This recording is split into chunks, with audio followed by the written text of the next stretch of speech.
بسم اللہ الرحمن الرحیم۔ السلام علیکم۔ ابھی کچھ ہی دیر پہلے ایک ویڈیو کی ریکارڈنگ کے سلسلے میں سیالکوٹ جانا ہوا۔ بڑی انسپریشنل ویڈیو ہے، آپ کچھ دن میں اس کو انشاءاللہ اسی یوٹیوب چینل پر دیکھیں گے۔ لیکن سیالکوٹ شہر میں ٹریول کرتے ہوئے سیالکوٹ میں ابھی حال ہی میں پیش آنے والا واقعہ ذہن پر مکمل طور پر چھایا ہوا تھا، اور واقعہ آپ سب جانتے ہیں، ایک سری لنکن شہری کو ناموس رسالت صلی اللہ علیہ وآلہ وسلم کے نام پر بےہمانہ تشدد کرتے ہوئے قتل کر دیا گیا۔ پورے پاکستان نے اس کی مذمت کی، مذمت ہونی چاہیے تھی، اور بہت اچھا پیغام گیا دنیا بھر کو، جو پیغام اس شہری کے قتل کے بعد ایک نیگیٹو پاکستان کا، ایک منفی پاکستان کا، ایک متشدد پاکستان کا گیا تھا، وہی پیغام ہم نے نگیٹ کیا، ایک پوری قوم بن کر متحد ہو کر ایک پیغام دے کر کہ ہم اس طرح کے تشدد کے رویے کی بھرپور مذمت کرتے ہیں۔ حکومتی سطح پر اس شخص کو سراہا بھی گیا جس شخص نے سری لنکن شہری کی جان بچانے کی کوشش کی۔ لیکن ایک واقعہ جو میں آج آپ لوگوں سے شیئر کرنے جا رہا ہوں، یہی وہ واقعہ ہے جس کی وجہ سے ناموس رسالت صلی اللہ علیہ وآلہ وسلم کا معاملہ، یا توہین رسالت کا قانون، یا توہین رسالت کے حوالے سے جو مختلف واقعات پیش آتے رہے ہیں،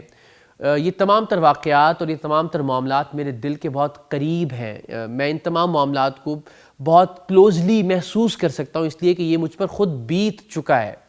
تو یہ واقعہ میں آپ سب کے گوش گزار کرنے لگا ہوں، بہت تحمل سے اور بڑے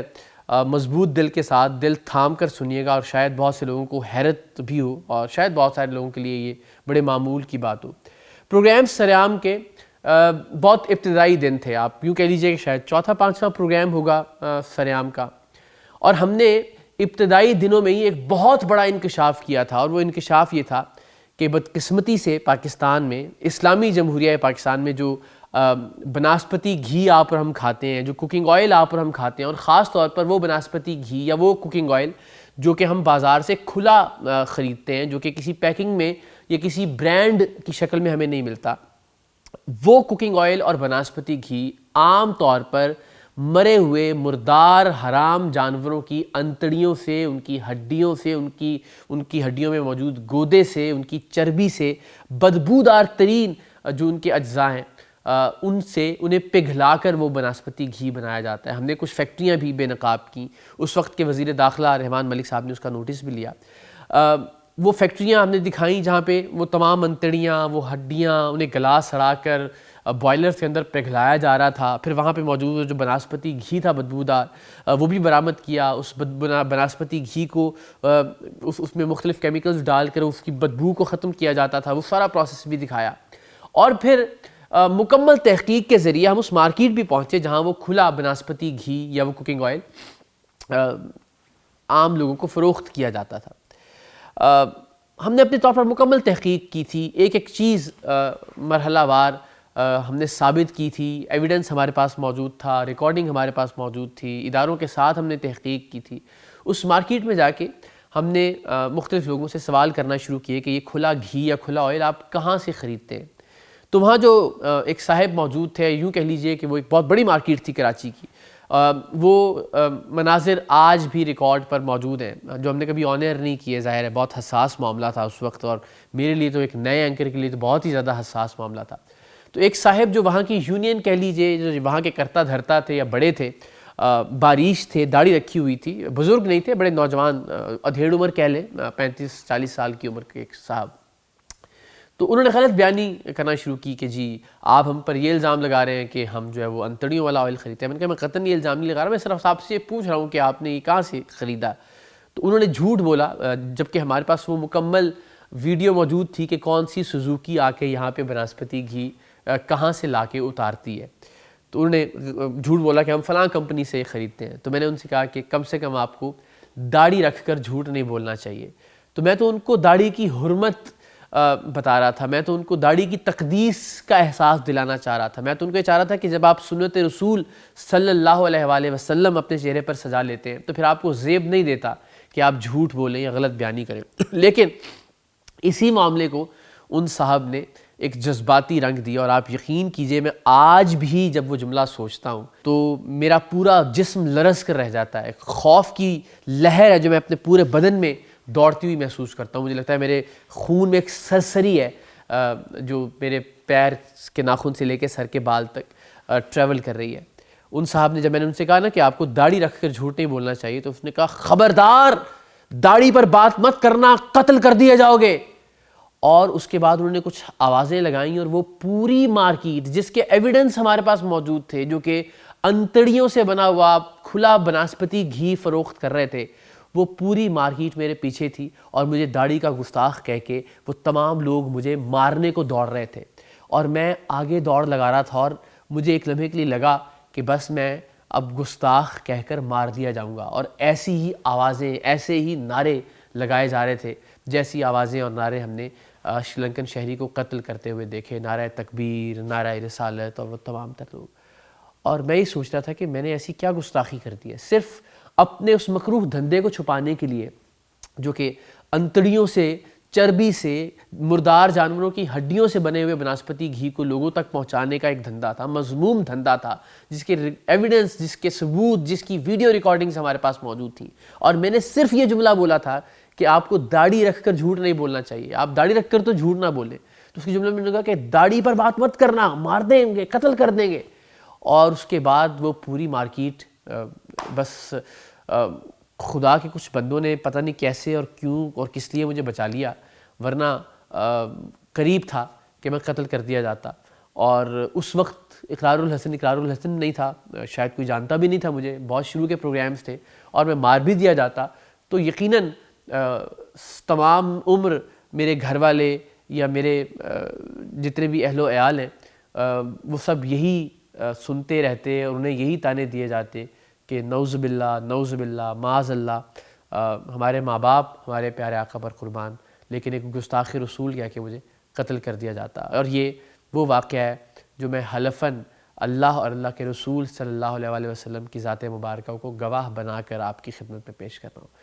تو جب بھی ایسا کوئی واقعہ ہوتا ہے تو یہ واقعہ میرے ذہن میں تازہ ہوتا ہے, اور میں سمجھتا ہوں کہ ہمیں ان معاملات پر ذرا بات کرنے کی ضرورت ہے. آپ کچھ چیزیں فرض کیجئے, آپ فرض کیجئے کہ جو شری لنکن شہری ہے اس پر صرف یہ الزام لگتا کہ اس نے توہین رسالت مآب صلی اللہ علیہ وسلم کی ہے, چاہے وہ سٹیکر اتارنے کے حوالے سے تھی یا کسی بھی اور حوالے سے, صرف اس پر یہ الزام لگتا, اسے مارا نہ جاتا, اس پر بہمانہ تشدد کرنے کی یا اس سے قتل کرنے کی یا اس کی لاش کو جلانے کی ویڈیو سامنے نہ آتی, صرف اس پر ایف آئی آر ہوتی اور اسے گرفتار کر لیا جاتا, تو پھر آپ تصور کیجئے کیا اس پر ساری زندگی کے لیے وہ مہر لگ نہ جاتی کہ یہ گستاخ رسول ہے؟ کیا یہ ممکن ہوتا کہ کسی طرح سے اسے اس الزام سے بری کر کے سری لنکا واپس بھیجا جاتا؟ اور اگر ایسا ہوتا تو کیا ایک ہیجان اور ایک ہنگامہ برپا نہ ہوتا اس ملک کے اندر؟ آپ یہ فرض کیجئے کہ ایک لمحے کے لیے اگر ہم تصور کر لیں کہ اس سے کسی گستاخی کا ارتکاب ہوا بھی تھا,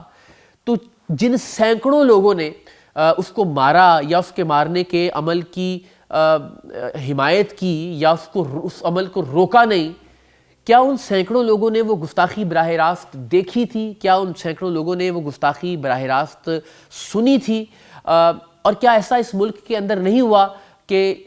گستاخی کا جھوٹا الزام لگایا گیا اس ملک کے اندر؟ ابھی خوشاب کے اندر آپ اور ہم سب جانتے ہیں کہ ایک بینک مینیجر کو گارڈ نے گستاخی کا جھوٹا الزام لگا کر قتل کر دیا, اور پھر ایک جلوس کی قیادت کرتا ہوا پورے شہر میں وہ نعرے لگاتا رہا اور پورا شہر اس کے پیچھے پیچھے تھا اور قریب تھا کہ اس کو ہیرو بنا دیا جائے. وہ تو الگ بات کہ محلے کے امام مسجد نے گواہی دی, وہاں کے لوگوں نے گواہی دی کہ وہ ایک دیندار انسان تھا, وہ نماز جمعہ پڑھنے کے لیے وہاں آتا تھا, وہ باقاعدہ 5 وقتہ نماز پڑھتا تھا. اس شخص پر الزام لگایا جا رہا ہے ایک دیندار گھرانے سے اس کا تعلق تھا. تب پتہ چلا کہ نہیں, گارڈ نے جھوٹ بولا, ایک ذاتی رنجش کے نتیجے میں گستاخی رسول صلی اللہ علیہ وسلم کا الزام اس نے عائد کیا ہے, اور اس کے نتیجے میں تو یہ شری لنکن شہری کا واقعہ. دوسرا واقعہ ہمیں اندازہ ہوا کہ گستاخی کا غلط اور جھوٹا الزام لگایا گیا. اس سے پہلے بھی ایک کیس میں ہم جانتے ہیں کہ ایک عیسائی لڑکی پر یہ الزام امام مسجد صاحب نے عائد کیا کہ اس نے خدا نخواستہ نعوذ باللہ اللہ کے پاک کلام کی بے حرمتی کی, اور بعد میں مسجد میں انہوں نے اس بات کا اعتراف کیا کہ اس نے ایسا نہیں کیا اور وہ کوئی ذاتی رنجش تھی جس کے نتیجے میں انہوں نے یہ الزام لگایا. تو ایسا تو بارہا ہو چکا کہ بدقسمتی سے اتنے مقدس کام کو, اتنے مقدس نام کو, یا میں تو کہتا ہوں کہ یہ اگر الزام بھی لگ جائے تو بھی اس میں ایک تقدس شامل ہے, اس الزام کو بھی اپنی ذاتی رنجشوں کے لیے ہم استعمال کرتے ہیں، اور پھر اس کو پورا ملک تسلیم کر لیتا ہے۔ وہ ایک بھیڑ چال، کوئی یہ جاننے کی یا تحقیق کرنے کی زحمت بھی پھر نہیں کرتا کہ کیا واقعی توہین ہوئی یا نہیں ہوئی۔ ایک اور بات جو میں یہاں شیئر کرنا چاہتا ہوں وہ یہ کہ جو ہمارے ہاں مختلف مکاتب فکر ہیں، مسالک میں نہیں کہوں گا لیکن جو مختلف مکتبہ فکر ہیں، مختلف فرقے کہہ لیجئے، ان کے نظریات کو اگر دیکھا جائے تو ان میں سے بہت سارے نظریات دوسرے کے مطابق توہین کے زمرے میں آتے ہیں۔ مثال کے طور پر بہت احتیاط کرتے ہوئے میں یہ عرض کرتا ہوں کہ ایک مکتبہ فکر سمجھتا ہے کہ نبی کریم صلی اللہ علیہ وسلم نور تھے، آپ علم غیب رکھتے ہیں، عالم الغیب ہیں، آپ ہر شے کے بارے میں جانتے ہیں، جبکہ دوسرے مکتبہ فکر کے نزدیک نعوذ باللہ یہ بات شرک کے زمرے میں آتی ہے، کیونکہ ان کا کہنا ہے کہ صرف اللہ کی ذات ایسی ہے جو کہ تمام چیزوں کا علم رکھتی ہے اور غیب کا علم رکھتی ہے، اور اگر ہم یہ بات خدا نخواستہ نبی محترم صلی اللہ علیہ وسلم سے متعلق کہتے ہیں تو یہ نامناسب ہے، تو ان کے نزدیک یہ گستاخی ہے۔ ایک مکتبہ فکر جو کہ آقائے نامدار کو نور تسلیم کرتا ہے، دوسرا مکتبہ فکر جو کہ ان کو بشر کہتا ہے، وہ کہتا ہے بالکل ہم جیسے بشر ہیں، تو ان کے نزدیک بھی گستاخی کا معاملہ ہے۔ تو یہ ایک ایسا حساس موضوع ہے جس پر ایک علماء کا بورڈ تشکیل دیے جانے کی ضرورت ہے، اور وہ علماء کا بورڈ تعین کرے کہ ان معاملات کو لے کر کس طرح سے آگے بڑھنا ہے۔ یہ صرف یہاں تک کا معاملہ نہیں ہے کہ آپ نے صرف اس طرح کے قتل کے واقعات کو روکنا ہے کہ کسی پر بھی توہین رسالت صلی اللہ علیہ وسلم کا الزام لگایا گیا اور اس کو قتل کر دیا گیا، ان واقعات کو روکنے کا معاملہ نہیں ہے۔ جن لوگوں پر مقدمات ہوں گے، اور یہ بھی آپ کو جان کر حیرت ہوگی کہ اکثریت توہین رسالت کے مقدمات کی ایسی ہے جو کہ مسلمانوں نے ہی مسلمانوں پر عائد کر رکھے ہیں۔ یہ کمال کی بات ہے، اور یہ میں پھر آپ کو بہت وثوق سے بات کہہ رہا ہوں کہ اگر آپ اعداد و شمار نکال لیجئے تو مختلف جو مکاتب فکر ہیں مسلمانوں کے، آپس میں ہی علماء نے یا جو دیندار لوگ ہیں انہوں نے ایک دوسرے پر ہی یہ توہین رسالت کے یا توہین مذہب کے مقدمات قائم کر رکھے ہیں۔ تو اس پر مجھے لگتا ہے کہ تمام علماء حق کو مجتمع ہونے کی ضرورت ہے، اکٹھے ہونے کی ضرورت ہے، اس پر ایک بورڈ تشکیل دیے جانے کی ضرورت ہے، اور اس بورڈ کی سفارشات کی روشنی میں مقدمات کا قیام ہو یا سزاؤں کا معاملہ ہو، میرا خیال ہے اس پر عمل درآمد ہونا چاہیے، ورنہ یہ نیک نامی کی بجائے دین اسلام کی بدنامی کا باعث بنے گا، جیسا کہ ہم نے شری لنکن کیس میں دیکھا۔ اور میں یہ سمجھتا ہوں کہ ہمیں اس پر توجہ دینے کی بھی ضرورت ہے کہ جو ہمارا طرز عمل ہے ایک عام مسلمان کے طور پر، ایک عام اسلامی جمہوریہ پاکستان کے شہری کے طور پر، وہ بھی ایسا ہونا چاہیے کہ اس کو دیکھ کر ہمارے پیارے آقا صلی اللہ علیہ وسلم کی حرمت، ان کا تقدس دنیا کے باقی لوگوں کے دلوں میں قائم ہو۔ جو ہمارے اعمال ہیں ان کو دیکھ کر لگے کہ یار اگر یہ اتنے پیارے لوگ ہیں مسلمان یا اسلامی جمہوریہ پاکستان میں رہنے والے، اتنے شاندار انسان ہیں، تو ان کے لیڈر ہمارے پیارے آقا صلی اللہ علیہ وسلم کیسی ذات مبارکہ ہوں گے۔ اور خدا نہ خواستہ اگر بالکل اس کے الٹ ہم یہ کام کرتے ہیں، جو ہماری حرکتیں ہیں، جو ملاوٹ ہم کرتے ہیں، جو دھوکہ دہی ہم کرتے ہیں، جو فراڈ ہم کرتے ہیں، جو جعل سازیاں ہم کرتے ہیں، جو وقت کی پابندی ہم نہیں کرتے، جو دروغ گوئی اور جھوٹ ہم بولتے ہیں، جو ایک دوسرے کا نقصان کرتے ہیں، جو ہم اپنی ہی املاک کو، اپنے ہی ملک کے اشاروں کو، بتیوں کو، سڑکوں کو، عمارتوں کو نقصان پہنچاتے ہیں، وہ جو امیج ہے اس امیج کو دکھا کے تو آپ اور ہم توہین کے مرتکب ہو رہے ہیں کہ کیا ہمیں دیکھ کر ایک اچھا مسلمان یا ایک اچھا انسان کہا جا سکتا ہے؟ اور اگر ہمیں دیکھ کر ایک اچھا انسان کوئی نہیں کہہ سکتا کہ یہ ایک اچھا انسان ہے، تو پھر یقیناً لوگوں کا سوال تو اٹھے گا کہ یہ جس دین کے ماننے والے ہیں، جس پیغمبر صلی اللہ علیہ وسلم کے ماننے والے ہیں، کہ ان کے حوالے سے ان کے ذہن میں شک پیدا ہوگا۔ تو یہ آپ پر اور ہم پر لازم ہے کہ ہم نے حرمت رسول صلی اللہ علیہ وسلم یا آپ صلی اللہ علیہ وسلم کے ناموس کو کس طرح سے یقینی بنانا ہے، اور آپ کے ناموس کو ہم ایک اچھا مسلمان، ایک اچھا انسان بن کر ہی یقینی بنا سکتے ہیں۔ سو خدا کے لیے یہ نفرت، یہ تشدد، یہ خون خرابہ، اس سے دور رہ کر اپنی مثال آپ پیدا کر کے ایک اچھا مسلمان بن کر، ایک اچھا انسان بن کر میک شور کیجئے کہ دنیا ہمیں